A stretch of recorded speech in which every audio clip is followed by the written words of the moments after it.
এরপর দিকে মানে আপনার 1,000 টাকাটা সোল্ড আউট, এরপর 3,000 টাকাটা এগুলো এরপর আবার শেষ হয়ে গেছে।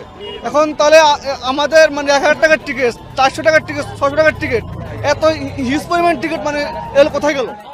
খুব হতাশার জন্য খেলার একদিন আগে বিপিএল এর টিকিট কাটতে, ফাইনাল জাকজমক ফাইনালের টিকিট কাটতে কালোবাজার এটা বাংলাদেশে এত প্রচলিত।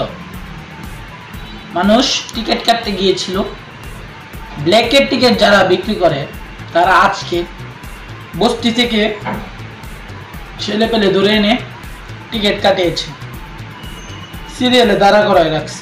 ফজরের আজানের পর থেকে সকালে গিয়েছি। আপনারা জানেন যে বাংলাদেশে কালোবাজারে টিকিট বিক্রি এটা আজকের কোনো কথা নয়। বিসিবির দৃষ্টি আকর্ষণ করছি, আপনারা কালোবাজারে টিকিট বন্ধ করেন। স্টেডিয়ামের চারপাশে আপনাদের বিসিবির লোক বা গলায় কার্ড লাগিয়ে আপনাদের নাম বিক্রি করে টিকিট বিক্রি করছে।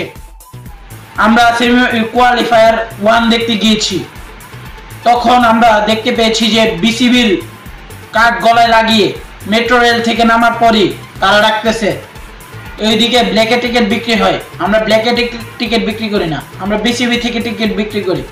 বিসিবি থেকে কি বলা হয়েছে কখনো যে আপনারা হেঁটে হেঁটে টিকিট বিক্রি করবেন? খুব কম সংখ্যক জায়গা খালি, গ্র্যান্ড স্ট্যান্ড বলেন, তারপর জিরো ওয়েস্ট জোন বলেন, তারপর নর্থ ইস্ট জোন বলেন, যেগুলো গ্যালারিতে তাকাবেন দর্শকের কমতি নাই। এইবার বিপিএল এত জমজমাট হয়েছে, ফরেনারের কোনো কমতি নেই এই সিজনে। তাহলে কেন আমরা কালোবাজারে টিকিট কিনবো? অনলাইনে তারা টিকিট বুক করে 4টা করে একজন কিনতে পারবে, প্রত্যেকজন 4টা করে কিনে, এবং তাদের 5টা থেকে 6টা অ্যাকাউন্ট রয়েছে।